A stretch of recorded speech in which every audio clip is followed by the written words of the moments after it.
Dr. Elena Santos stood before the Galactic Trade Federation's Medical Council, her holographic presentation showing the devastating effects of the Nexus plague on the Kithri population. The images of suffering children floated in the air, their bioluminescent skin dulled by the disease. The Federation representatives shifted uncomfortably in their gravity-adjusted seats. "The treatment exists," Elena insisted, her voice steady despite her frustration. "Our labs on Earth have synthesized a cure. We can save these people." She gestured to the data streams flowing beside her. The clinical trials show a 99.8% success rate. High Commissioner Vextal, his crystalline form refracting light across the chamber, raised a hand. "Dr. Santos, while we appreciate humanity's enthusiasm, the Federation has protocols. Your species has been spacefaring for barely 2 centuries. The Kithri situation requires a more proven approach." Elena's tablet creaked under her tightening grip. 200 years of human spaceflight had brought more medical innovations than some species had achieved in millennia. Yet here they sat, denied a seat on the Medical Council, despite contributing over 60% of the Federation's medical breakthroughs in the past decade alone. "With respect, High Commissioner," she said, fighting to keep her voice level, "the Kithri cannot wait for the traditional treatments. Their biological structure is deteriorating too rapidly. Our solution has not been verified by species with sufficient experience in xenomedicine," interrupted Council Elder Jurex, their tentacles rippling with what Elena had learned to recognize as smugness. "The Federation's position is clear. All medical interventions must be approved by species with at least 1 millennium of spacefaring medical experience." Elena looked around the chamber, meeting the eyes and sensory organs of each council member. The younger species, those who had benefited from human medical innovations in the past, avoided her gaze. The older ones simply stared back with that familiar mixture of condescension and dismissal. 3 million Kithri children will die while you debate our species' qualifications," Elena said quietly. "Their blood will be on your hands." The chamber erupted in outrage. Elder Jurex's tentacles turned a deep purple. This emotional display only proves humanity's immaturity. "Security, escort Dr. Santos from the chamber."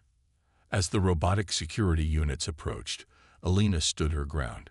She pulled up one final hologram, a real-time feed from the Kithri homeworld.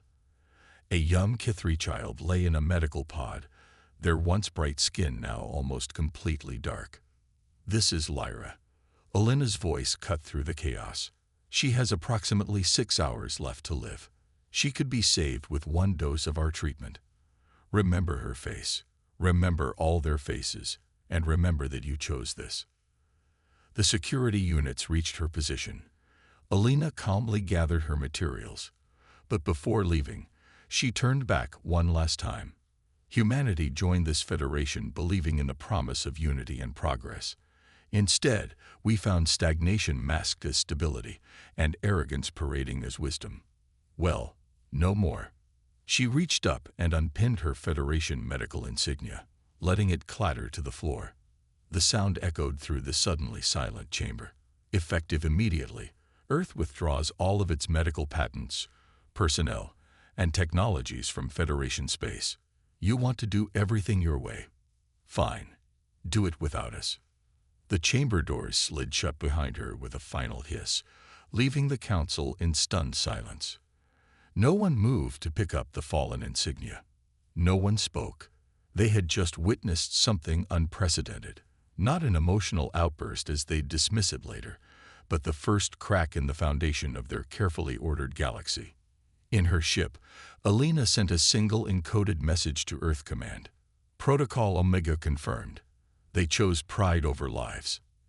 Initiate withdrawal." Across Federation space, in thousands of medical facilities, research stations, and hospitals, human medical personnel received the message. Without fanfare or fuss, they began their carefully planned departure.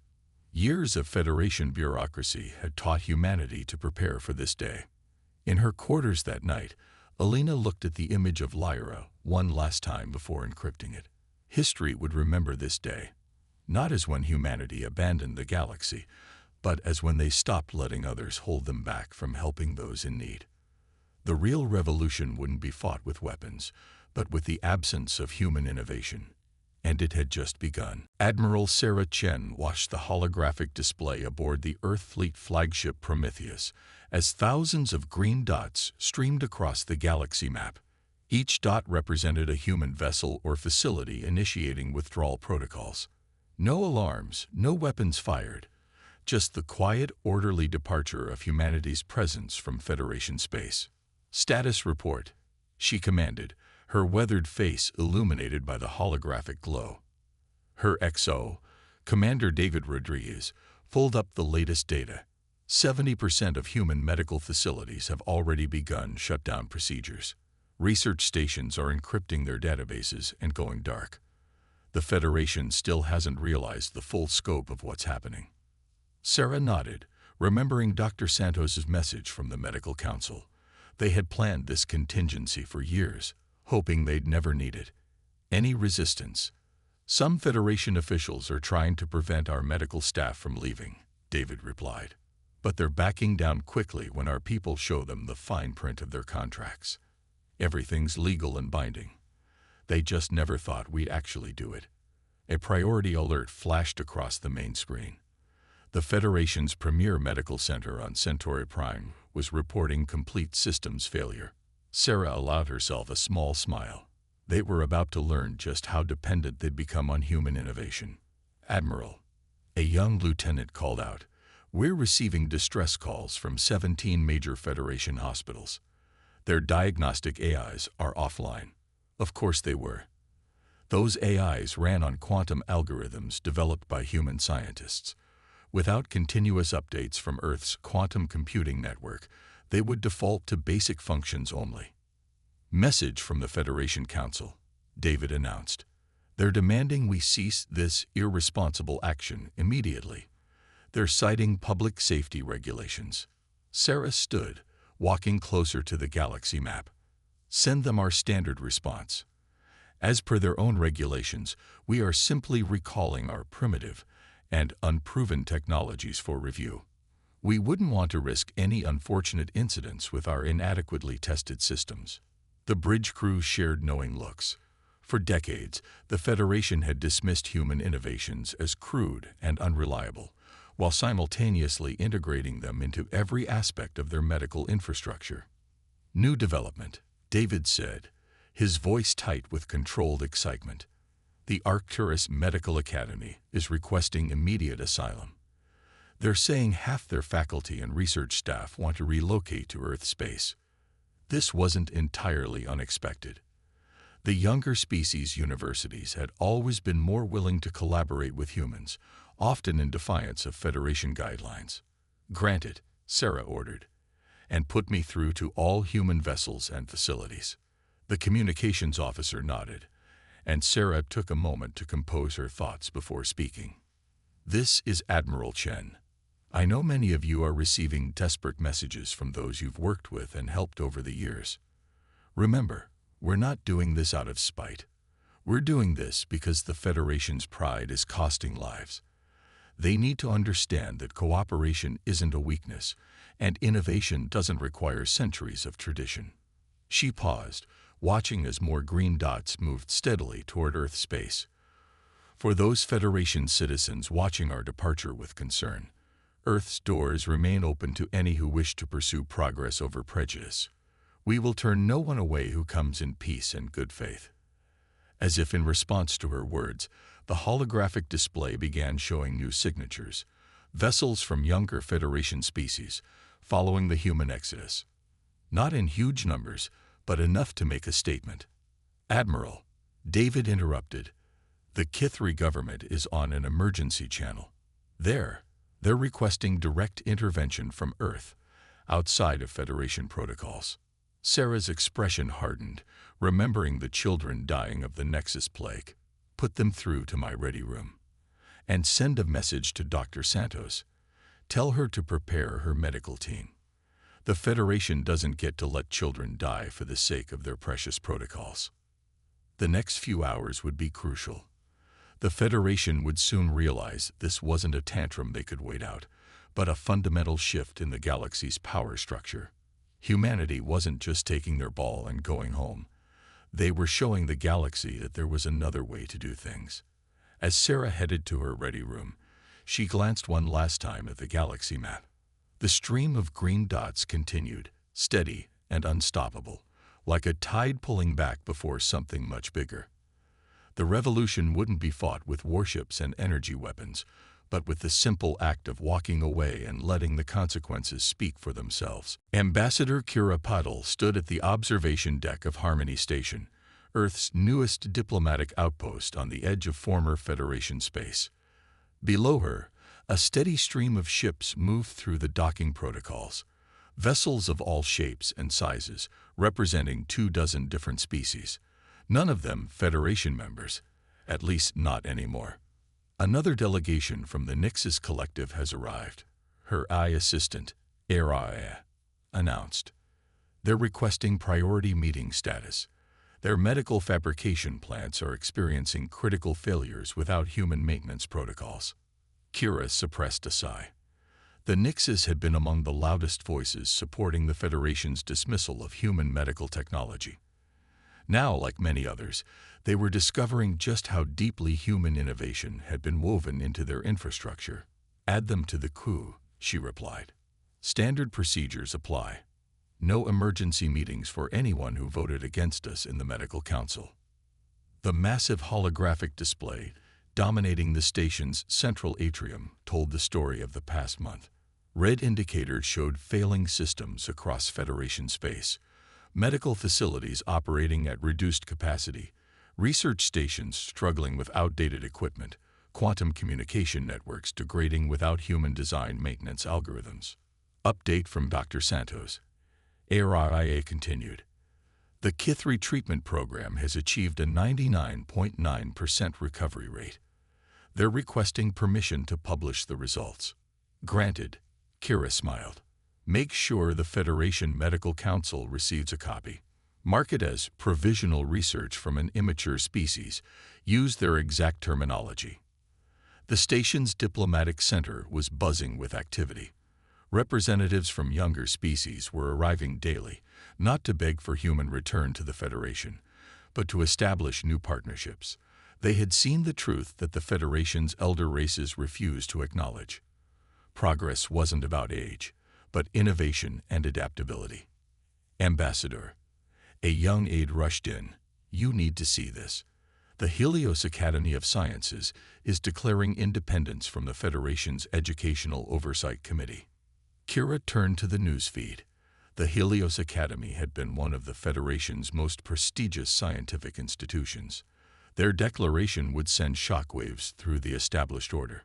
The Federation's restrictions on collaborative research with human institutions has made it impossible to maintain our standards of excellence, the Academy's chancellor was saying. We choose progress over politics. They weren't the first to break away, and they wouldn't be the last. The Federation's rigid hierarchy was crumbling, not from external pressure, but from internal recognition of its own obsolescence. Message from Admiral Chen, Araya announced. The Arcturus Medical Academy's relocation is complete. Their joint research projects with Earth universities can begin immediately. Kira watched as another ship docked, this one bearing the distinctive markings of the Corvani, a species known for their biotechnology. Once, they had looked down on humanity as upstarts. Now they came seeking partnership. Incoming priority communication. Araya's voice held a note of surprise. It's from the Federation Council itself. Put it through to my private office. Kira responded, already knowing what this would be about. The Federation was finally realizing that their usual tactics of waiting out rebellious phases wouldn't work this time.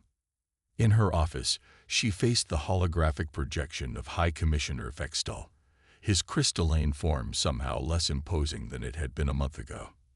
Ambassador Patel, he began, his tone carefully neutral, the Federation Council wishes to discuss terms for humanity's return. I'm going to stop you there, Commissioner, Kira interrupted politely. We're not interested in returning to a system that values tradition over progress and protocol over lives. However, she allowed a small smile. We are open to discussing new partnerships with individual species who are willing to collaborate as equals. You're encouraging the dissolution of a system that has maintained peace for millennia, Vextal accused. No, Kira corrected. We're offering an alternative to a system that has maintained stagnation for millennia. The choice to evolve or persist in obsolescence belongs to each species individually now. After ending the call, Kira returned to the observation deck. The stream of ships continued, each one representing not just a departure from the old order, but an embrace of a new way of thinking. The Federation had feared human independence would lead to chaos. Instead, it was leading to transformation. ARIA, she called. Prepare a general broadcast to all arriving vessels. Message begins. Welcome to Harmony Station. Here, we judge ideas by their merit, not their origin. Innovation knows no age limit, and progress needs no permission. Earth stands ready to work with all who share these principles.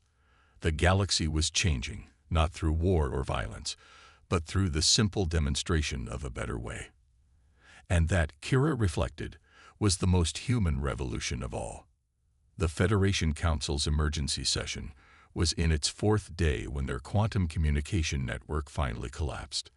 The crystalline spires of their central chamber, once pulsing with light from 1,000 worlds, now stood dim and silent. The irony wasn't lost on first speaker Naz Tool. The very chamber designed to showcase the Federation's technological superiority now displayed its dependence on human innovation. The auxiliary systems are failing, an aide reported, their bioluminescent markings pulsing with anxiety. We've lost contact with 30% of Federation space. The human-designed quantum relays are shutting down faster than we can adapt our old systems. Naz Tool's external membrane rippled with frustration. Their attempts to pressure humanity through economic sanctions had backfired spectacularly. Instead of forcing Earth back to the negotiating table, they had only accelerated the exodus of younger species from Federation control. Report from the Medical Division, another aide announced.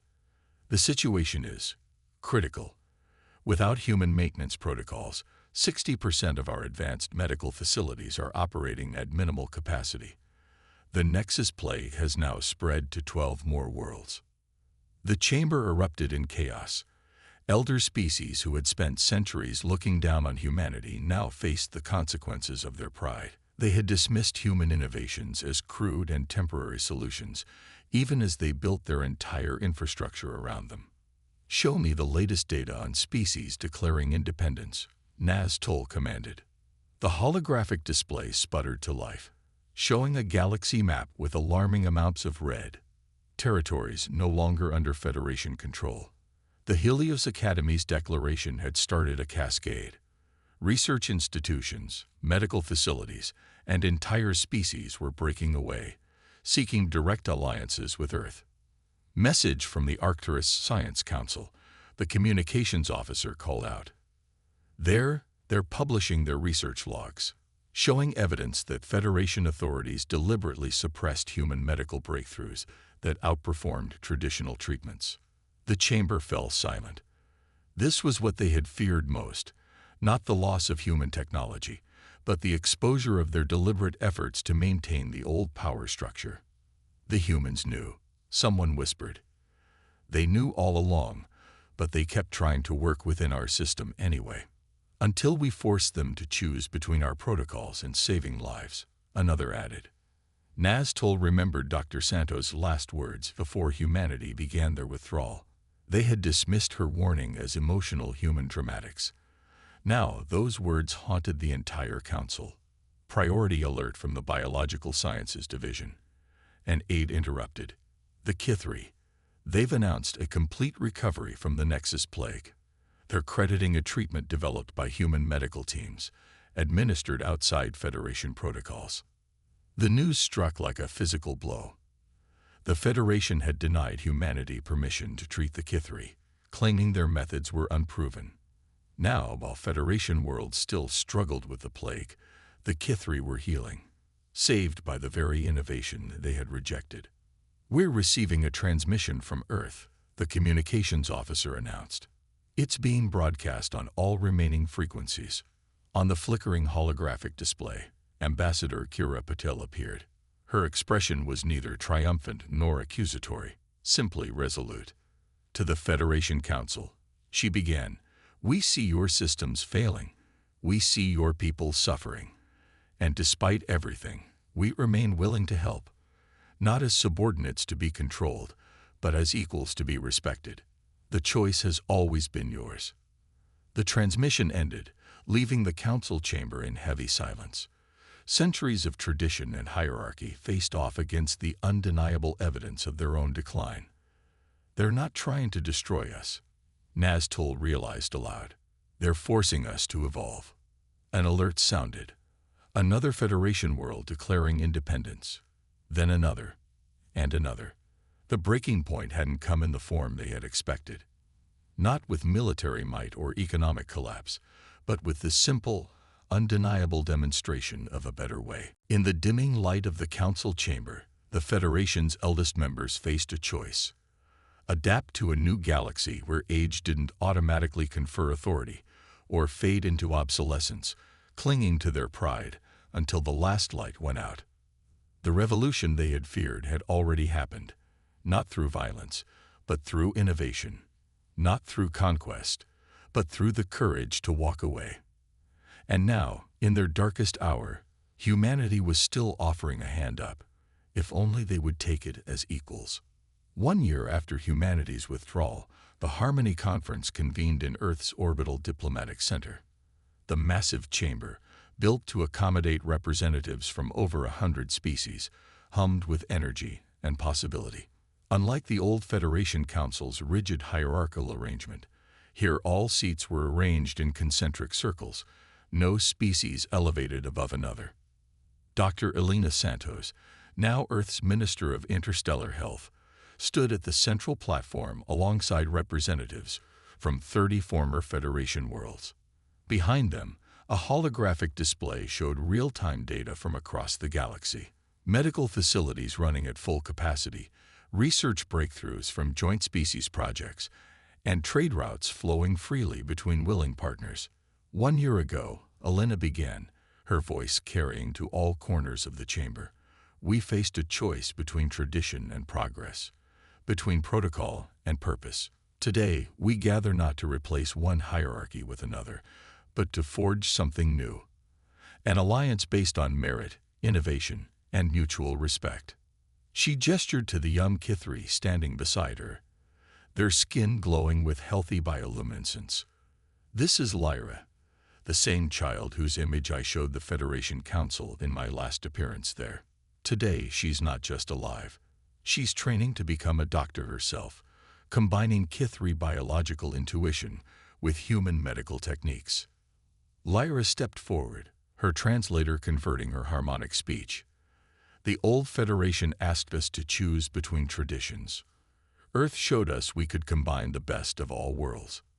My people now leave the galaxy in bioluminescent medical imaging, merging our natural abilities with human diagnostic technology." Ambassador Kira Patel took the platform next, pulling up new data streams. "In 1 year of open collaboration, we've seen more medical and technological breakthroughs than the Federation documented in its last century. When we remove artificial barriers between species, innovation flourishes." The display shifted to show the former Federation space.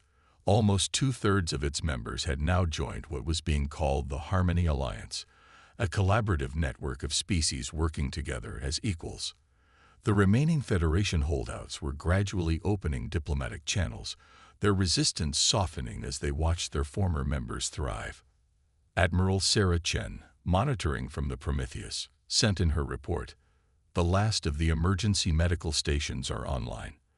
Every world that requests aid now receives it, regardless of their species' age or status. This is what we meant by putting lives before protocol." From his position among the delegates, High Commissioner Vextal, now representing his species alone rather than the Federation, rose to speak. His crystalline form caught the light differently now. humbled but perhaps more beautiful for it. "I was wrong," he announced, his words causing a ripple through the chamber. "We confused age with wisdom, tradition with truth. In trying to maintain order, we stifled the very progress we claim to represent. Today, my species asks to join not as teachers, but as students and collaborators." Elena watched the delegates' reactions. A year ago, such an admission from an elder species would have been unthinkable. But that was the thing about real change. Once it started, it had a way of reshaping even the most rigid mindsets. "The Alliance welcomes all who come in good faith," she responded. "Your experience combined with new perspectives will make us stronger. That's the difference between hierarchy and harmony. We can all learn from each other." As if to emphasize her point, a priority alert flashed across the display. A breakthrough in faster-than-light travel, achieved by a joint team of human quantum physicists and Corvini energy specialists. Old knowledge and new ideas, working together to push boundaries. "Let history note," Kira declared, "that the greatest revolution in galactic society came not through force of arms, but through force of example. Not through destruction, but through the courage to build something new." The chamber erupted in approval. Not the formal, measured responses of the old Federation, but genuine enthusiasm for the future they were building together. Species that had once been relegated to the lowest tiers of Federation hierarchy were now leading research projects, contributing unique perspectives that had been ignored for centuries. As the session concluded, Elena found herself back at the observation window, watching ships come and go from Earth's orbital stations. Each vessel represented not just trade or diplomacy, but a connection between cultures, a sharing of knowledge, a step toward a future where innovation knew no boundaries. "Message from the Kithri Medical Academy," her AI assistant announced. "The first joint class of human and alien medical students is graduating next month. They're requesting you as the keynote speaker." Elena smiled, remembering her last angry words to the Federation Council. They had chosen pride over lives, and in doing so, they had forced humanity to choose a different path, one that had ended up leading the entire galaxy towards something better. The revolution hadn't been fought with weapons, but with wisdom, not won through force, but through example. In walking away, humanity had shown the galaxy how to walk forward, together, as equals, into a future bright with possibility.